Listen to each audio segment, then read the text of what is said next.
জয় মা বাংলা, জয় গুরুদেব। বিয়াসে সকলকে স্বাগত জানাই। আশা করি সকলে ভালো আছেন। আজ আমরা মান্থলি রাশিফল নিয়ে আলোচনা করবো এবং আজকে আলোচনা করবো 2025 কেমন যেতে চলেছে তুলা রাশির জাতক বা জাতিকাদের সেই নিয়ে।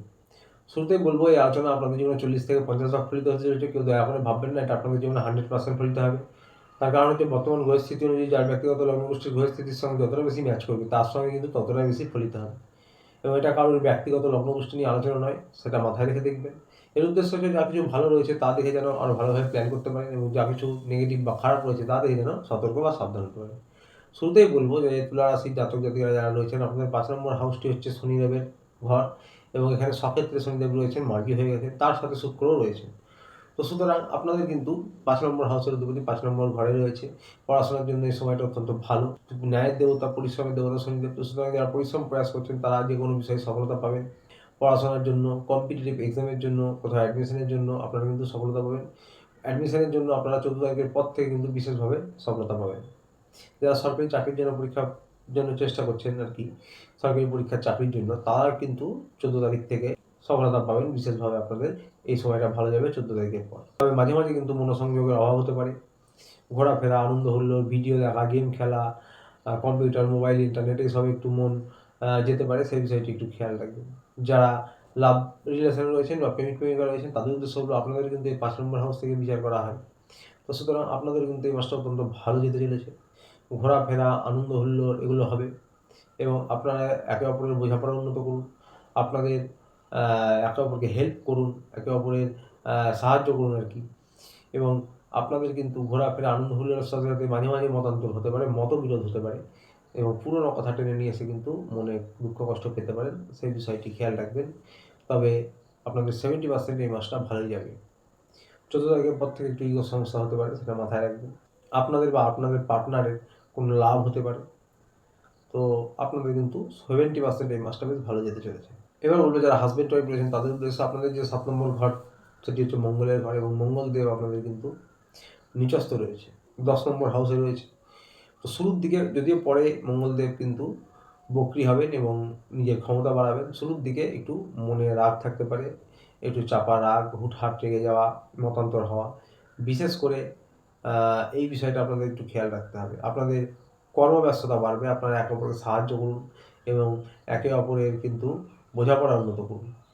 14 তারিখের পর থেকে আবার সূর্য এসে যাবে আপনাদের মঙ্গলের অপোজিটে, অর্থাৎ আপনাদের সূর্য এবং মঙ্গলের মুখোমুখি দৃষ্টি বিনিময় হবে, সপ্তম দৃষ্টি। তখন কিন্তু আবার কেউ কারোর থেকে কম নয় এরকম একটা মনোভাব তৈরি হতে পারে এবং হুটহাট রেগে যাওয়া, ইগোর সমস্যা হওয়া, অপোজিট যে রয়েছে তাকে ডমিনেট করা বা সেই চেষ্টা করবে আপনাকে ডমিনেট করা, এই বিষয়গুলি কিন্তু হতে পারে। তো নিজেদের বোঝাপড়া উন্নত করুন, আপনাদের কর্মের জায়গায় কিন্তু লাভ হবে। যারা হাজব্যান্ড ওয়াইফ জব করেন তারা আপনারা যৌথ প্রচেষ্টায় কিছু করতে পারবেন বা আপনাদের আলাদা আলাদা কাজের জায়গায় কিন্তু সুবিধা হতে পারে, প্রমোশন পদোন্নতি হতে পারে বা কাজের জায়গায় ডেভেলপমেন্ট হতে পারে। শুধু নিজেদের বোঝাপড়া উন্নত করুন। ব্যক্তিগত সম্পর্কে একটু ইগোর সমস্যা, রাগ, ভালোবাসা, আনন্দ হুল্লোড় এগুলো থাকবে বা আশা প্রত্যাশা বাড়বে, তার সাথে কিন্তু একটু জেদ, রাগ, ইগোর সমস্যা এগুলো থাকবে। পরিবার নিয়ে বলবো 4 নম্বর হাউসটি হচ্ছে মকর রাশি। শনিদেবের হাউস, শনিদেব কুম্ভ রাশিতে স্বক্ষেত্রে রয়েছে। তো সুতরাং পরিবারের দায়িত্ব কর্তব্য নিতে পারবেন, পরিবারের জন্য কিছু করতে পারবেন।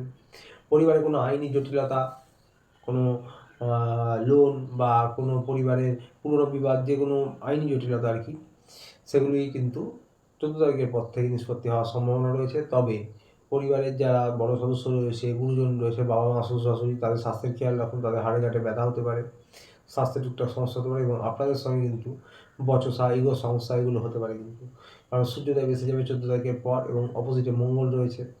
তো ইগো সমস্যা, বচসা হতে পারে। তবে আপনারা অবশ্যই সেগুলি কাটিয়ে উঠতে পারবেন এবং নিজের থেকে গিয়ে ডমিনেট হতে পারবেন। দেবগুরু বৃহস্পতির দৃষ্টি পড়ছে এখানে, দেবগুরু বৃহস্পতি এগুলো সামলাবে। তাছাড়া পরিবারে ঘোরাফেরা, আনন্দ হুল্লোড় এবং কেনাকাটা এগুলো হতে পারে এই মাসে। এবার বলবো যারা ব্যবসা বাণিজ্য করেন, যারা সরকারি বেসরকারি চাকরি করছেন তাদের উদ্দেশ্যে। আপনাদের ভাগ্যস্থানের অধিপতি 2 নম্বর হাউসে রয়েছে এবং দেবগুরু বৃহস্পতি কিন্তু 2 নম্বর হাউসে দৃষ্টি দিচ্ছে অর্থস্থানে। 8 নম্বর হাউসে দেবগুরু বৃহস্পতি রয়েছে। তার সাথে আপনাদের কিন্তু 5 নম্বর হাউসে শুক্র এবং শনি রয়েছে। শুক্র এবং শনির যৌথ দৃষ্টি পড়ছে আপনাদের লাভ ভাবে 11th হাউসে। তো বুঝতেই পারছেন ব্যবসা বাণিজ্য যারা করেন তাদের জন্য সময়টা ভালো, অর্থ সঞ্চয় করতে পারবেন এবং ব্যবসার প্রচার প্রসারের জন্য ভালো। নতুন কোনো ব্যবসা শুরু করা, পার্টনারশিপে কোনো ব্যবসা করা, বা বড় কোনো ডিল করা এই মাসে করতে পারেন 28 তারিখের আগে পর্যন্ত। এবং আপনারা কিন্তু যারা শেয়ার মার্কেটে বা লটারিতে ট্রাই করেন তাদের উদ্দেশ্যে বলবো যে আপনাদের কিন্তু এই মাসটা মোটের উপর ভালো যাবে। বুঝে শুনে ইনভেস্ট করুন, আপনাদের কিন্তু সফলতা হতে পারে।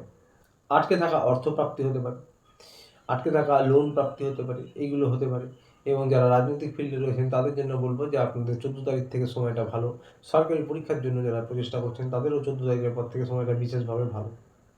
অর্থনৈতিক পরিকাঠামো একই রকম থাকবে, প্রমোশন পদোন্নতি হতে পারে। তবে মুখের বাণী এবং ক্রোধের উপর নিয়ন্ত্রণ রাখবেন।